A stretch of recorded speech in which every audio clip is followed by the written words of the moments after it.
Hi friends, Reuteri yogurt friends. I'm doing another video because I came across a subject which I think could be helpful for some people. I've been doing this recipe now for about 3 months, and I've done a lot of research regarding why things are separating and what makes this yogurt beneficial, etc. And I've done a couple videos so far, and I just wanted to add another video regarding the pH level. So I recently got one of these packs. It's a pH test strips between 3 pH to 5.5 pH. So what we're going to do is we're going to test milk. Milk, we know it has a pH level of 6.2 to 6.5 for starters, and then as the yogurt is fermenting, the pH level will lessen. It'll become more acidic. And the point is that we can actually, or I will, stop the process of fermentation at 4.2. And I'll be filming that as I'm doing it. So you'll see me going in and testing it. I'm going to do it without trying to contaminate the yogurt as much as possible, but it's more of a test to see how long it will take to get to that ideal bacteria level growth of 4.2. So I just wanted to show you also the milk that I use is, I'm in Quebec, so this is the milk that we have. It's 3.25% whole milk, and it's not the super finely filtered milk. There's another milk that we have here in Quebec. It's like ultra fine filtered milk, but I also do kefir, and I find that this milk ferments very well. So I put up 1 quart, 1 liter fresh milk. I always open up a new bag because I don't want it sitting around too long in the fridge open. Okay, so now I'm going to just add my starch. It's a very simple process. I heat my milk to about 180 Fahrenheit, and then I used a fresh quart in here. So now I'm going to use another new milk to put in here, and I'm adding, that's a cup of milk, and I'll add a tablespoon of starch. I'm using arrowroot starch. Okay, so just mix it. Once again, obviously if I added the starch in here, it would become like globules and like big chunks. So you gotta dilute it. It's called making a slurry, and then just add it to your milk. Okay. I also want to point out the whole purpose of doing this test is that the bacteria that I'm going to introduce to the milk once I cool it down is going to transform the milk. It's going to ferment it. The bacteria is going to feed on the lactose in the milk, and by doing that, it's going to release lactic acid, and also the lactic acid, what it does to the proteins in the milk is it creates structure and a network, which makes it firm, and it also gives it that sort of sour tart smell. Now, if I let it go too long, let's say 40 hours instead of 36 hours, there's a certain point where it becomes too acidic. The pH level goes below 4, and I'm not sure exactly what that level is, but we'll do it together, and I'll show you the levels that we reach. And at the end of the day, it'll separate. So I'm hoping that by controlling the pH level, we can prevent separation. These are the test strips, and while my milk is cooling off, I'm at 120. Yeah, 120. I put it in a bath of cold water. I changed the water a couple of times. So we're gonna let this cool off to 100 Fahrenheit. In the meantime, I got a glass of kefir. I also have a glass of milk, and I'm going to add, you can see here, this is my previous batch of El Reuteri yogurt. When you make El Reuteri yogurt with whole milk, sometimes when you take a spoon or two, I had a portion this morning with my breakfast. Then when you come back a few hours later, it leaves this acid way, which is extremely healthy for you. It's just as healthy as the yogurt and has just as much bacteria.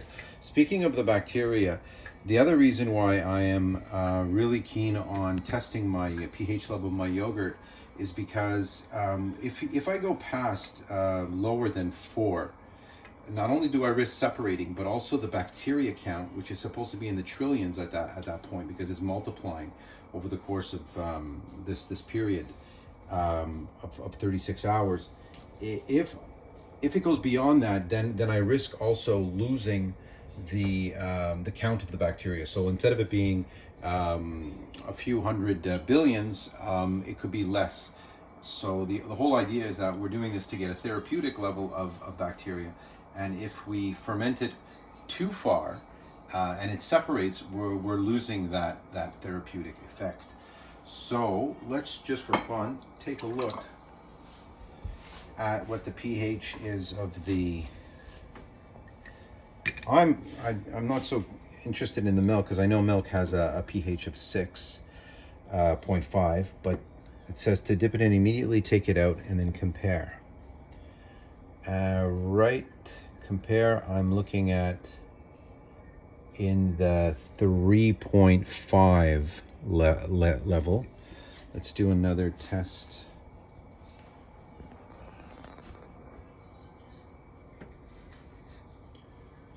Of the kefir. Take it out immediately. Oh yeah, see, kefir, it's more of the 4. So we know that the bacteria are still alive, and because lower than 4, they're starting to die out. So let's try. I have another test strip here. Let's try just a little bit of the yogurt now. So I'm gonna go get a nice piece of yogurt.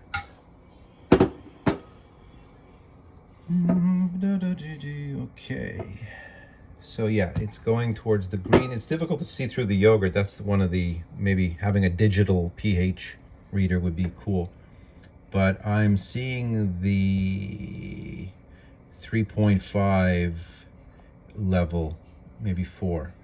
So definitely a little a little more pH than the acid way.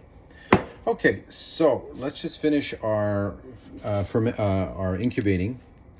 So I'm going to put in some of the 2 spoons. One, some of that good acid way. 2. Okay, that should be enough. So I added my culture, and yes, we're at 100 Fahrenheit. I should have actually looked at the temperature before I added the yogurt, but you see, you don't want to kill off your bacteria, and over 110 Fahrenheit, you're risking killing your precious L. reuteri culture. So mix it in really well, incorporate it well. The other good thing to do is take a fine mesh sieve strainer, and I'm finished with the whisk, so we're just going to pass it through the strainer to collect any of the big pieces. Okay. Yeah, and now I'm just going to seal it as usual. And there's usually a lag phase, especially if you're using fresh bacteria from your BioGaia or the other brands of L. reuteri powder. If you're first doing this from the fresh powder, you'll notice that the initial 10 first hours, the bacteria is not going to be lowering that much in pH. It's going through a lag phase, but then it starts adapting to the lactose, and then it starts really exponentially lowering the pH faster and faster. So that's when I'll be checking it maybe every 5 hours. But I'll come back and I'll keep you posted, and we'll watch, and I'll let you know when I get to that crucial level, pH level, to keep my yogurt full of L. reuteri. So here it's going in at 100 Fahrenheit. I got my water in there, just enough. I could actually add a little bit, I will, and then I'll let it incubate, and I'll come back in about, 10 or 12 hours to check the pH level to see if it starts. Update, we have 21 hours to go on the fermentation process. So I pulled out one of the yogurts and quickly open it. Take a little bit out. As you can see, it's already firmed up. This is in the morning, so it hasn't been that. It's been, let's see, been 15 hours now. All right, that's enough. And I just wanted to do a continuation. This is the milk. I didn't really test the milk because I was just telling you that it's 6.2 pH, but just so that we can see, you know, it's obviously very high on the pH scale. And now let's try the 15-hour fermented. Interesting. We're going towards already a 4.54. All right, so I'm going to allow it to go a little bit further. Let's do that one more time. The other side, there's still some more test strip left.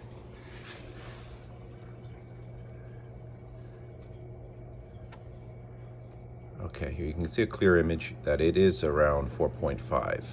So technically, when yogurt is at the correct pH level, where the bacteria has flourished to a high amount, it will be about 4.24. So we'll see if I can get it a little bit lower, and then I should stop the fermentation. Or actually, I'll stop the fermentation on one and I'll allow the other one to continue for 36. We're at the halfway point in the incubation, 18 hours left to go.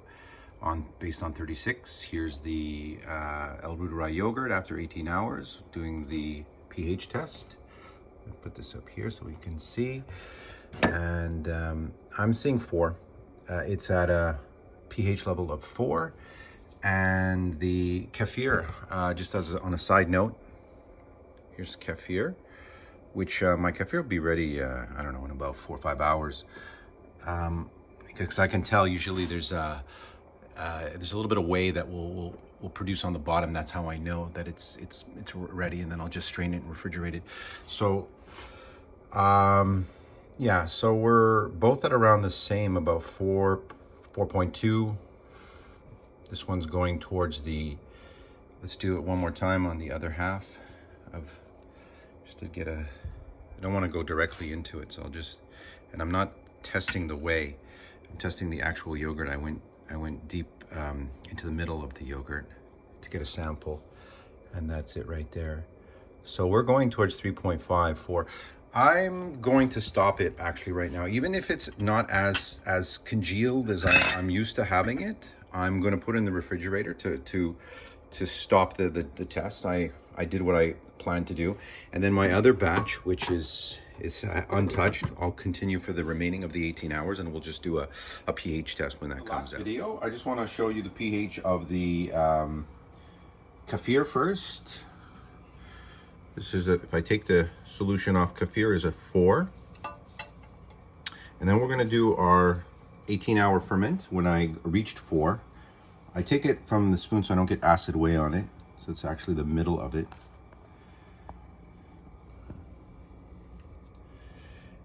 We're at 3.5, and then this is the fully fermented 36-hour.